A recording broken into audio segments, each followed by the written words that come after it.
the Commercial Crew Program from NASA Kennedy Space Center in Florida, and Dana Weigel, Manager for the International Space Station Program here at NASA Johnson. I'll let them each make some opening remarks, and then we'll open up the floor for a question. If you do have a question, you can on the phone bridge, you can press *1 to let us know. Let's start with Joel. Well, first of all, thank you for joining us, for those here in the room and for those online. As was said, NASA and Boeing safely returned the Starliner spacecraft just after 11 p.m. Central Time to the White Sands Space Harbor in New Mexico, after spending approximately 3 months attached to the International Space Station. It's great to have the Starliner home. A safe and successful landing was exactly what we wanted. It was uncrewed. Everybody could see the systems work is exactly what we wanted. It's important to remember this was a test mission, right? This mission. The team spent a lot of time understanding the board, doing additional testing out at White Sands, doing analysis here. And I mean the team, the NASA team, the Boeing team, across the partnership, we work together to get this data and pull things. We did learn a lot. This was of a crew, the Starliner on the Atlas V, and the procedures and the processes for that, on approach some manual piloting. We had a successful docking, and we had 3 months vehicle on board the International Space Station as we learned to operate with the systems and the crew and the interfaces there. I want to go ahead and thank the Boeing team, the Commercial Crew Program, International Space Station Program, our international partners, and all the engineers that worked on this mission to get us where we are today. With that, I'll hand it over to Steve. Thank you. Yeah, thanks, Joel, and thanks for your interest in the Commercial Crew Program, and thanks for being here at a relatively late hour. It was a great day today to return Starliner. It was great to have a successful undock, deorbit, and landing of the vehicle. We're really excited to have Calypso back on the ground. Sonny told the ground team, "You've got this, bring Calypso back," and that's what they did tonight. I am thrilled for our Boeing team and all of our colleagues that worked this mission across the country, on the NASA team and the Boeing team. They've put a lot of heart and soul into this mission over many years, and it's a testament to those people that we got the vehicle back safely today. I can tell you that CFT is very personal to our team and to a lot of the people that worked on the mission, and it represents a tremendous honor to bring the vehicle back, to achieve a lot of test objectives today when we brought the vehicle back, and then really pave the way for future Starliner missions. I'm happy to report Starliner did really well today in the undock, deorbit, and landing sequence. We used the NASA docking system for the second time on the mission to undock from the space station. That system performed really well. It's a derivative system will be used for Orion down the road, so it was good to pave the way for Orion as well. The spacecraft executed a nominal breakout sequence, the first time we've used that. To back away from the station, we backed out to about 5 meters and then did a series of about 12 burns using the service module forward jets. And then we opened, after that sequence of maneuvers, we ended up opening at about 22 kilometers per rev away from the space station. All those thrusters did really well through that SEP sequence, no problems at all, no fail-offs or any problems at all. We had a good chance to look at the helium system today when before we undocked, we repressurized that system. We had a criteria of 8 psi per hour in the ullage system for that, the helium, and we were about 4.5 psi per hour, so the helium system performed really well. And then, when we backed away from the system, or from the space station, we did hot fire a number of thrusters on the service module. All 8 of those forward thrusters worked just great. We were able to look at the thrust of those thrusters, and it was nominal. All were performed at 100%, and we also hot fired 2 aft thrusters, and those worked well. We had great performance from the GNC system, the guidance navigation control, the Vesta system. Last flight on OFT2, we had a little bit of trouble with what we call a calibration maneuver to really make sure that the attitude is good for this space integrated GPS INS system, and that went really well. We had a deorbit burn that executed on time at 11:17 p.m. Central. It was about 130 meters per second, 58-second burn. It was a really good burn, and the service module thrusters performed well for that burn. The OMACs performed well. We watched the burn. We saw a couple things in the starboard doghouse. We talked a little bit about the temperatures there being a little higher. One of the thrusters, S2A2, didn't fail off, but it had a little higher temperature than expected, so we'll look at that data a little bit after the flight. And then another thruster in the top doghouse had a little higher temperature. We intentionally had planned to inhibit the software to let thrusters fail off during the deorbit burn, and that worked fine. So we really need to go back and look at all that data. The service module separated away just fine. That sequence went well. Once we separate the service module, we don't have good insight into those thrusters on the service module, but we expected it to be in the Pacific Ocean right where we intended it to be. During entry, the vehicle performed great. It flew just fine. The GNC system performed well. Perfect entry. The one thing that we will have to go look at after the flight is when we hot fired, before we had the entry, we hot fired on the crew module. There's 12 thrusters, and one of the upfiring thrusters did not perform at all. We hot fired it twice, and we used two different methods to talk to it, two different parts of the avionics system, and we never saw any chamber pressure or any pulses there. It looked like this is different than the service module thrusters. It's what we call a monopropellant system.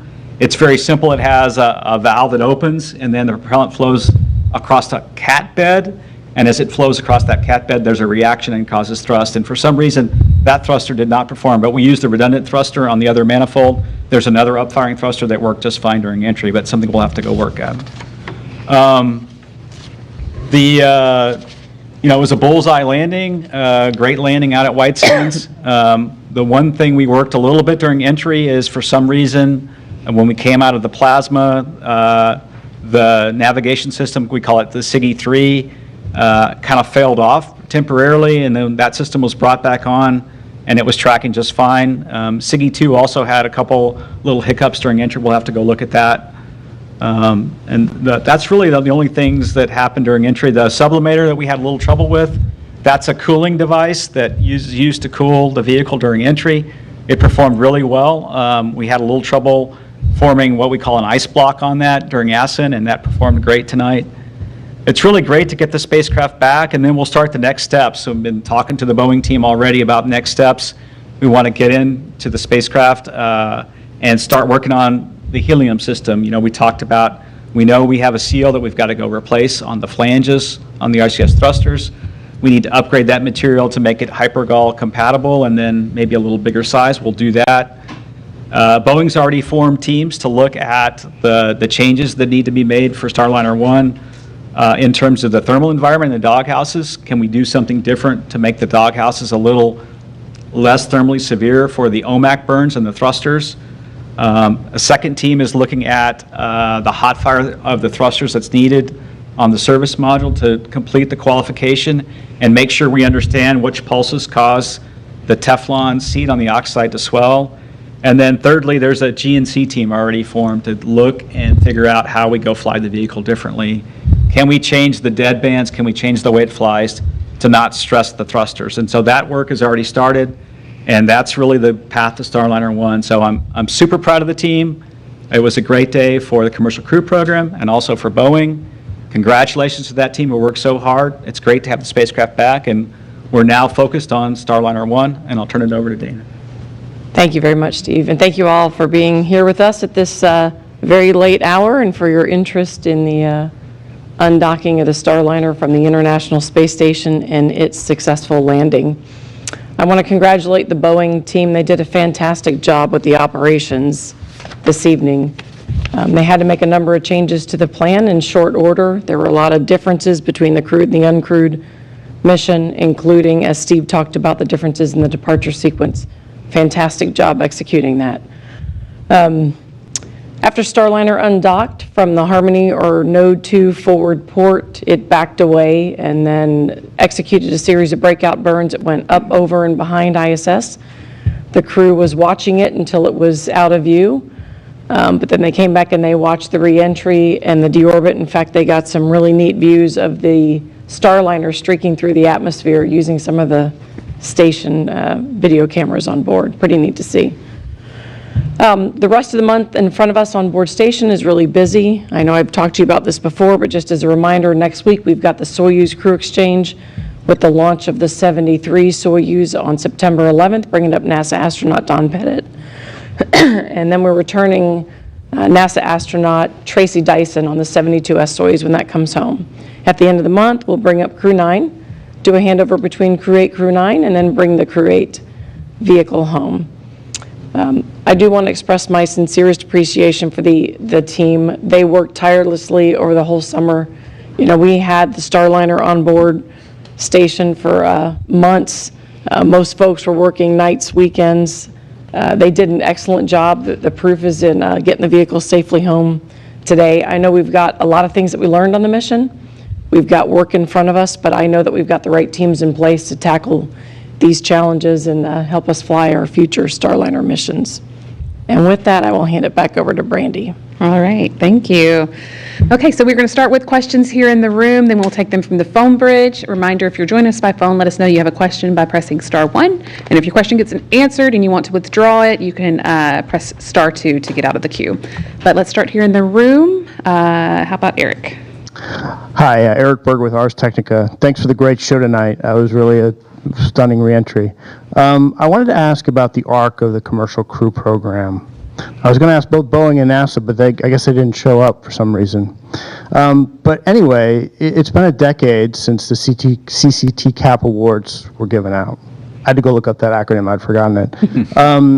It was a big experiment in fixed price contracts and human spaceflight. And so I'm just wondering, a decade later, and literally it's been a decade, after all that's happened with Dragon, with Boeing, with the delays, and now with this mission, just to get a sense of you from NASA, is the experiment a success, and kind of what is the future of human spaceflight with this commercial approach?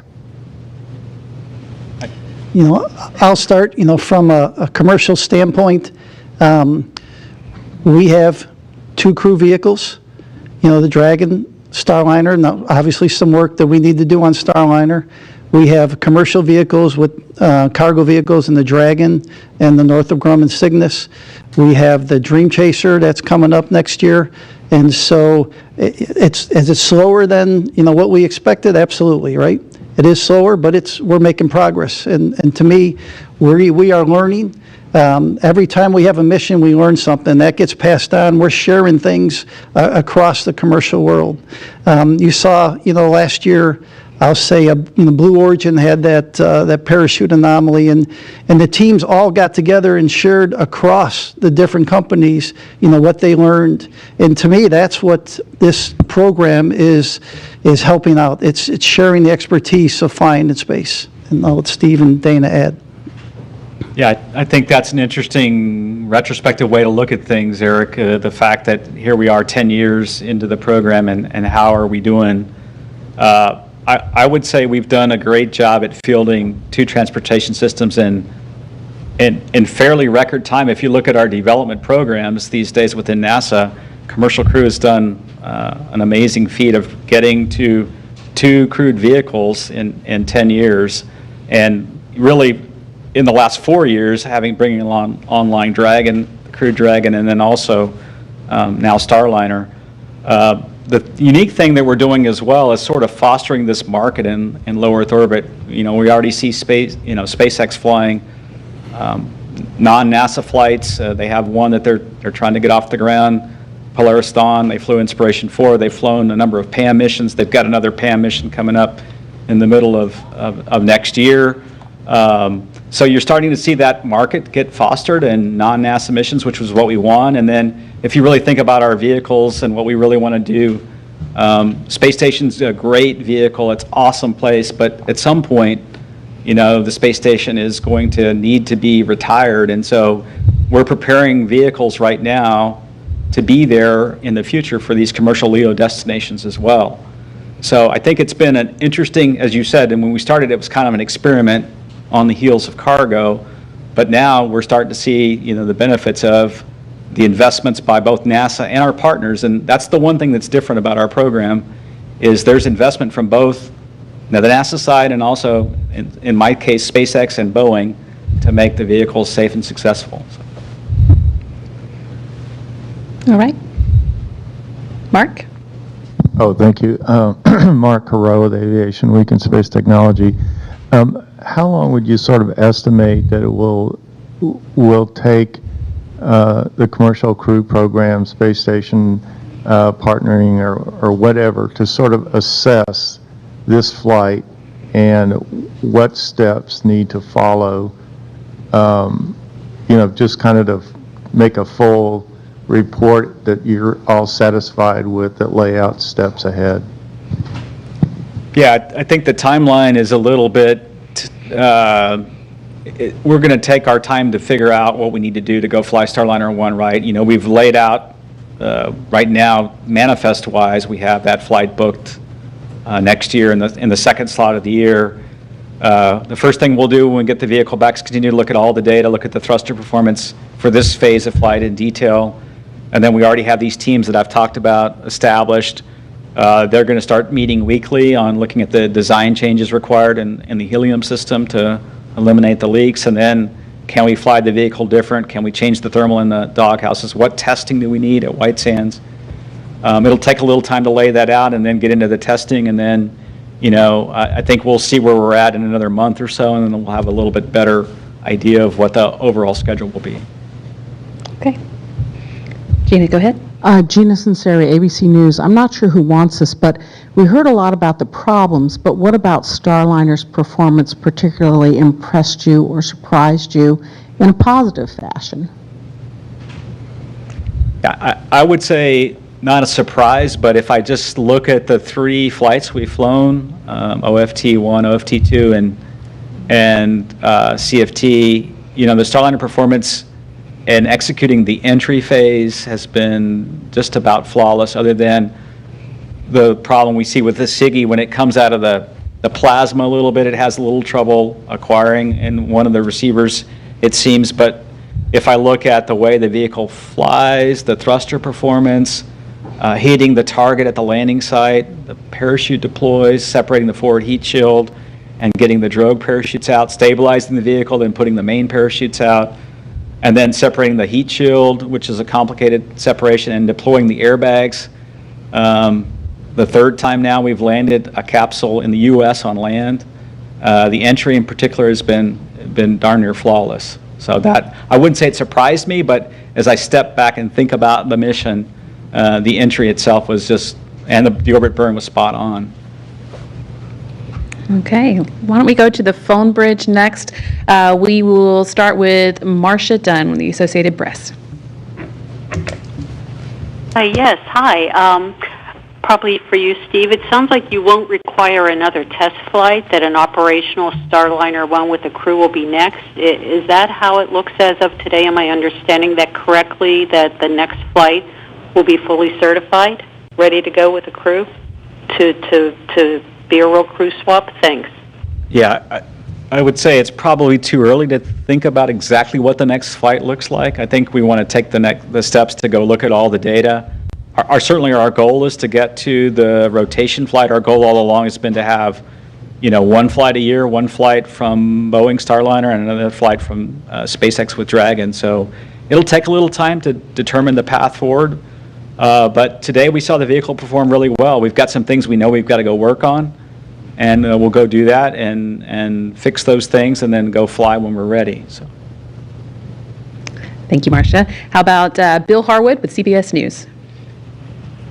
Yeah, thanks. And actually, Marcia just asked my question, so let me ask you a different one for Steve Stitch. If a crew had been on board the spacecraft tonight, would anything have been different, or would it just have been the same reentry we saw, basically? I mean, I know you had a quick fly out to get away from the station without the crew on board, but just from a crew standpoint, if they had been on board, just for the record, everything would have been fine. Is that correct? Yeah, if we'd have had a crew on board the spacecraft, we would have flown the same back-away sequence from the space station and the same deorbit burn and executed the same entry. And so it would have been a safe, successful landing with the crew on board had we have had Butch and Sonny on board. know that you don't have second thoughts about these things, but would you have any second thoughts about the decision not to bring them back if you had it to do over again, knowing what you know now about the landing? Yeah, I think it's always hard to have that retrospective look. You know, we made the decision to have an uncrewed flight based on what we knew at the time and based on our knowledge of the thrusters and based on the modeling that we had. And if we'd have had a model that would have predicted what we saw tonight perfectly, yeah, it looks like an easy decision to go say we could have had a crewed flight, but we didn't have that. We didn't have a way to take that white sands testing and anchor it in a model. And so I think we made the right decision to not have Butch and Sunny on board. It's awfully hard for the team. It's hard for me when we sit here and have a successful landing to be in that position. But it was a test flight, and we didn't have confidence with the certainty of the thruster performance, and that's really what led us to choose to have the uncrewed test flight. Thanks. Okay, next we'll go to Sawyer Rosenstein with NASASpaceflight.com. Thank you for taking my question. First off, congratulations on that successful landing there. You earlier mentioned about that nav system dropout as it was coming out through the plasma there. Can you kind of explain what role that has, and did that come back online as its own? Was there some ground intervention needed? Just what exactly was done to resolve it? Yeah, the way the nav system works is we have 3 devices that essentially are like a GPS and then also measure velocity and the orientation of the spacecraft. And so when we came out of the plasma, one of the third SIGI, Space Integrated GPS INS, had trouble acquiring, and so the software said it wasn't performing well. It didn't have enough satellites, and it failed it out. The ground team looked at the 2 remaining systems, SIGI number 1 and SIGI number 2. SIGI number 2 wasn't receiving marks as well as it should have. They analyzed SIGI number 3, did a great job looking at that, and then brought that back into the nav set. And so we had 3 essentially GPSs, and then protected for if number 2 would have been completely bad. So the team did a great job. I think we just need to look at, do we need to allow a little bit more time for the GPS to acquire on the backside of the blackout. And the flight control team, again, did a great job recovering that GPS. Thank you. Let's go now to Will Robinson-Smith with Spaceflight Now. Yes, hi. Thanks for taking the time to speak with us after a good landing. Follow up on Mark Harrow's question about timeline, but in a slightly different way. When do you expect that Calypso will arrive back at the Kennedy Space Center, and what's the immediate work that will need to be done once it arrives here? Thanks. Yeah, don't have the exact timeline. It usually takes a couple of weeks to get it back. One of the first things that happens when it comes back is a lot of the data that we get on board the spacecraft goes through the tracking data relay satellite to the ground, and we can see that telemetry in real time. But there's also recorded data on board. For the test flight, we have a number of sensors across the systems that record data. We'll want to downlink all that high-rate data and take a look at that data. And then really it's a series of analyzing all the data from the entry, the undocking, and the deorbit across all the systems on the vehicle to just see if there's anything that was off nominal. We'll study the data at a little higher rate. So, it'll take a couple weeks to get it back and a week or so to get the data off the spacecraft. Okay. Thank you. Robert Perlman with Collect Space. Thank you. When Apollo 13 safely landed, NASA described the mission as a successful failure. Is that how you would label the outcome of this flight, given that Starliner's landing was safe and successful, but it failed to bring the crew home? Joel, I would not call it a successful failure. We knew going in this was going to be a test mission. We learned a lot. The teams worked together, both the Boeing and the NASA team, to understand the systems of the spacecraft and how they operated. The team worked together at White Sands to understand the analysis that was done. You know, on the test mission, things don't always go as you planned. And so we were prepared. The fact that this vehicle is home, we're very happy to have the vehicle home. To me, a success. You know, clearly we got some work to do. The teams will understand that work and move forward. And if you just look at mission objectives, you know, we think we've probably got 85 to 90% of the mission objectives. We dock with the space station. We stayed docked for 3 months, as Joel said. There's a lot of learning that happens in that 3 months that is invaluable for an increment mission. We did a half of an increment, essentially, having the vehicle there, understanding how to work. The Starliner team worked with the ISS team, analyzing the data for those 3 months. So in some ways, the mission overachieved some objectives in terms of being there for extra time. Not having the crew on board, obviously, there's some things that we lack in terms of Butch and Sunny's test pilot expertise at how the vehicle performed, what they saw in the cockpit. We won't have that data, but we still have the wealth of data from the spacecraft itself, and so that will go toward the mission objectives and the certification of the vehicle. Thank you. Stephen Clark from Ars Technica. Hi, good morning. Thanks for taking my question. A couple ones, if I could. Steve Stitch, you mentioned a couple of the thrusters on the starboard and top doghouse got a little warm during the deorbit burn sequence, I believe. You said you inhibited some of the limits to prevent them from failing off during that deorbit burn. If those normal limits had been in place, would those thrusters have been deselected at the temperatures they reached? And also, since no one from Boeing is there, Steve, I'll ask you this. What's the kind of the state of the service module for Starliner 1? Is it fully assembled? Do you have to start taking it apart to get to these seals that you may need to replace, and any other hardware changes you might need to make before that mission? Thanks. Yeah, let's see. Relative to the temperatures getting a little high, I don't have the data with me to see whether it would have failed off or not had the software been enabled. We intentionally had planned to fly the flight with the software inhibited even before the thruster problems. We had seen some overheating of some other parts of the thrusters in previous flights, and so we wanted to go ahead and have that flight detection or fault detection system inhibited for the deorbit burn. So I'm not quite sure can answer the question whether they would have failed off. And then relative to the service module for Starliner 1, it's in the middle of being built. We'll get to a point where we have assembled the doghouses at some level, and then we'll have to stop and wait to see what the design changes are. Do we remove some of the thermal blankets inside those doghouses? Do we make some changes to make it a little cooler when we fire the OMAX and also the RCS thrusters?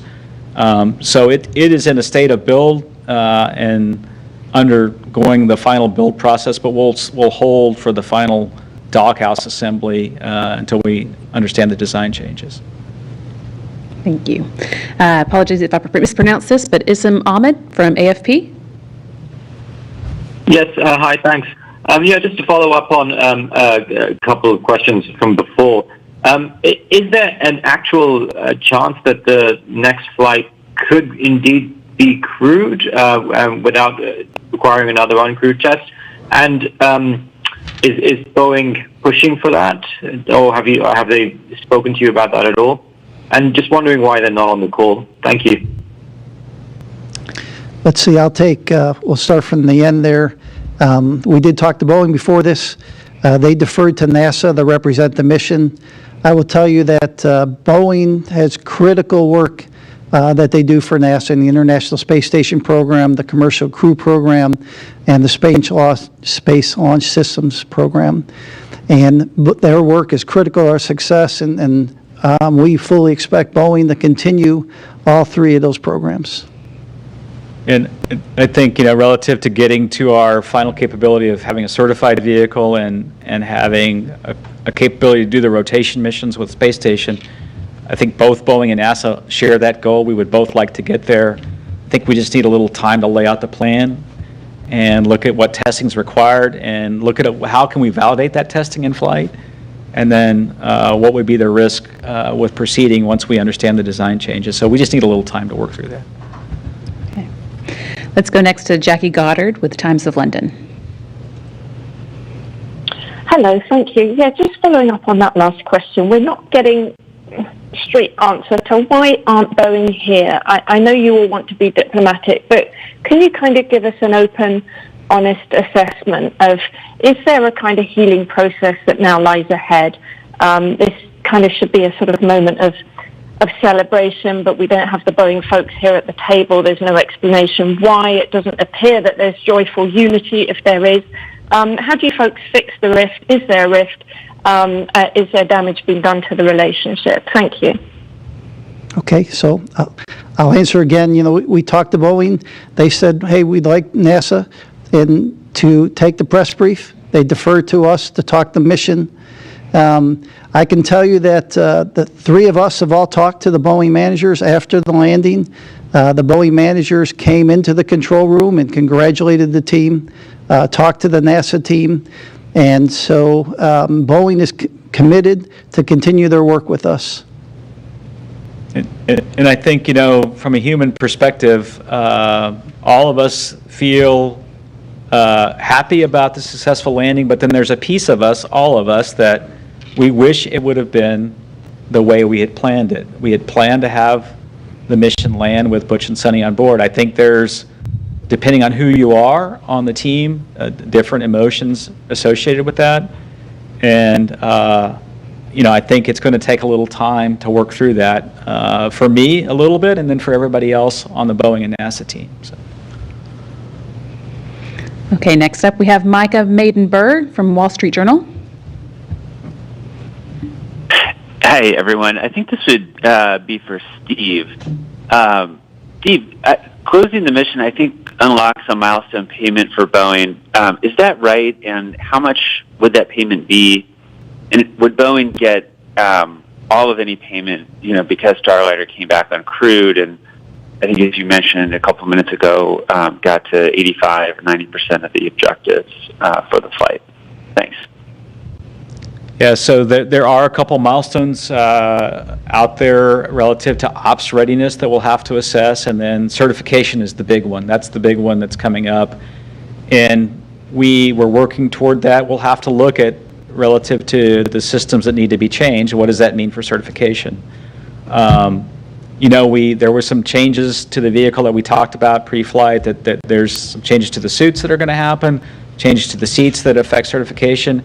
And then obviously another aspect that has to happen for certification is we need the vehicle to go to both Node 2 forward and Zenith port. And those are all wrapped up in certification. So we're in the process right now of laying all that work out in terms of what we had planned to do, and then obviously what the changes are, and then we'll assess that milestone when it's the right time. Okay, next we'll hear from Marcia Smith with Space Policy Online.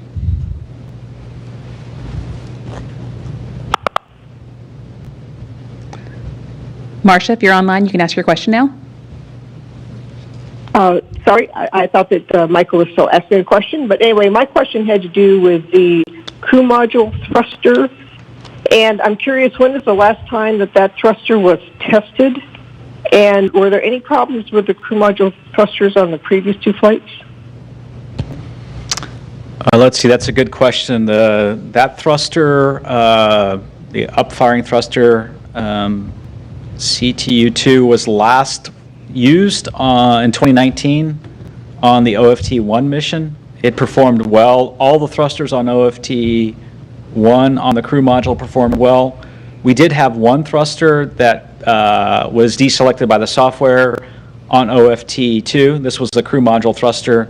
It was very late around the time frame of drogue deploy, and we figured that out to be a command problem. So where the command didn't come out of what's called the integration propulsion controller correctly to the thruster, we took that thruster off the vehicle, and we sent it back to the vendor. The vendor tested it, hot fired it, that thruster worked fine. This thruster today looked different, I would say. In terms of multiple attempts to hot fire it, it had no response at all. The thruster that had failed off due to a command problem had multiple thruster firings. It passed the hot fire in OFT1, in OFT2, and then also had multiple firings during the entry. This one, for some reason, just never fired, and so it looked like the valve perhaps was not opening for some reason.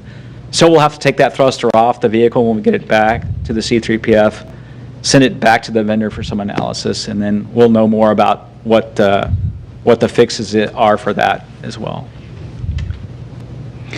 Okay, now we are going to go to David Curley with Full Throttle.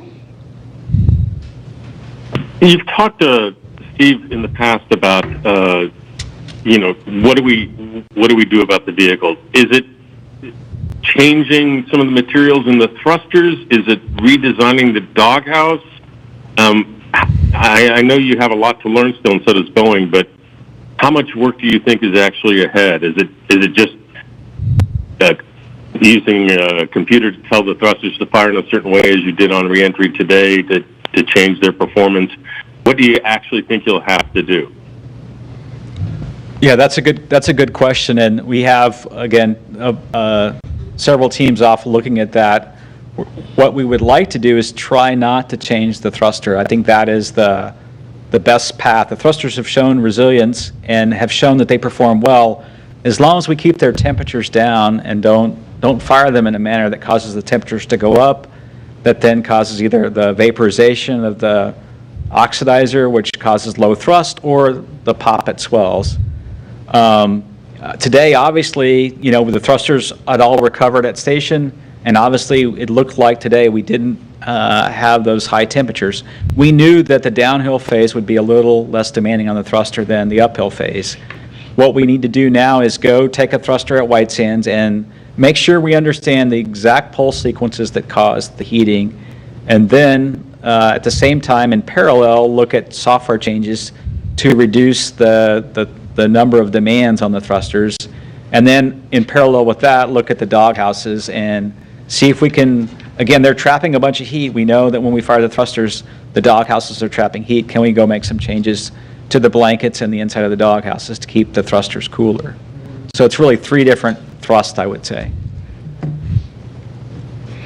Okay, next up we have Jonathan Woods with Working Tins. Hey, thanks for your time this morning.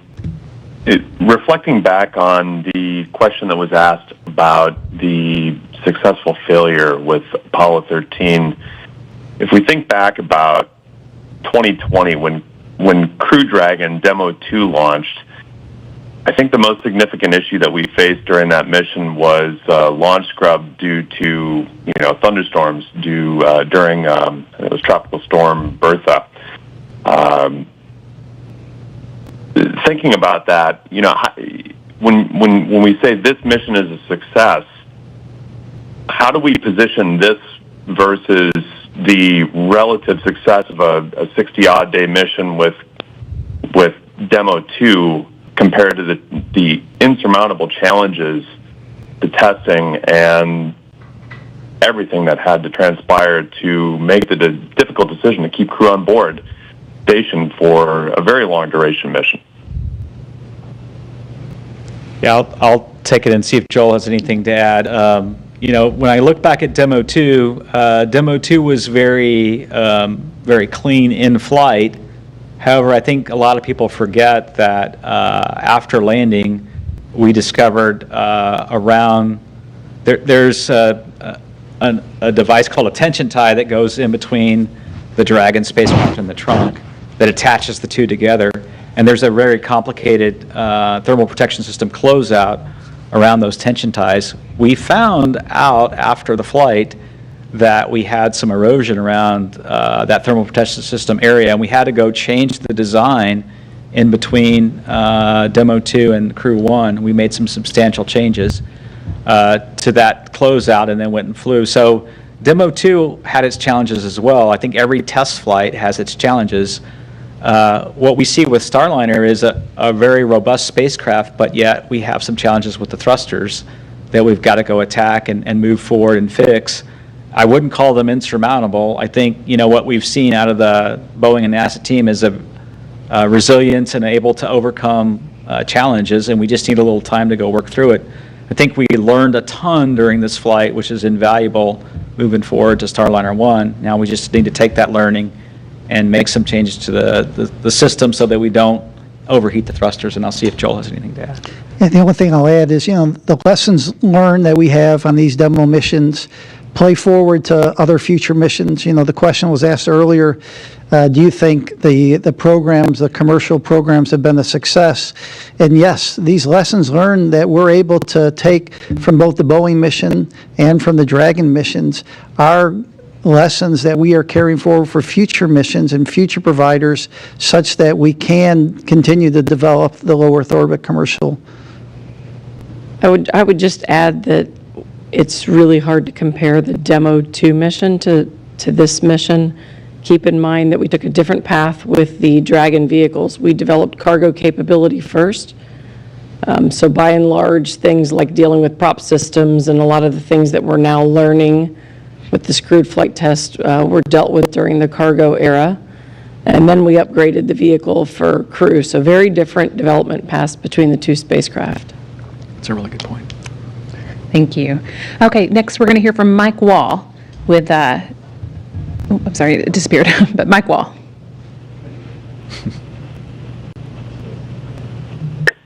Yeah, hi. I'm with Space.com, actually. Thank you for taking my question. I just wanted to say, first of all, congratulations on a successful landing. And second, I was just wondering if you heard anything more from Butch and Sunny, just kind of how they're feeling today, what their reactions were to the landing, and just how they're feeling about, like the next few months that they'll be spending on orbit.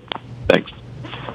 I haven't spoken to them today. Obviously, today was really busy. They were on board doing a lot of work for us. They did wish the vehicle well and best wishes for the landing. And of course, they watched it the whole evening. So no updates from what I reported before. After station's always busy. I know I always tell you guys that, but after Starliner departed, they were off working on other activities for us. So right away, they jumped into some other work. So no other updates from what I've reported to you previously. Okay, and we've got one more question on the phone bridge from Sophie Sanchez with Cosmic Chicago. Hi, thank you for taking my call. I had a question about the failed thrusters that were mentioned. Was the redundant thruster that you mentioned part of the same system?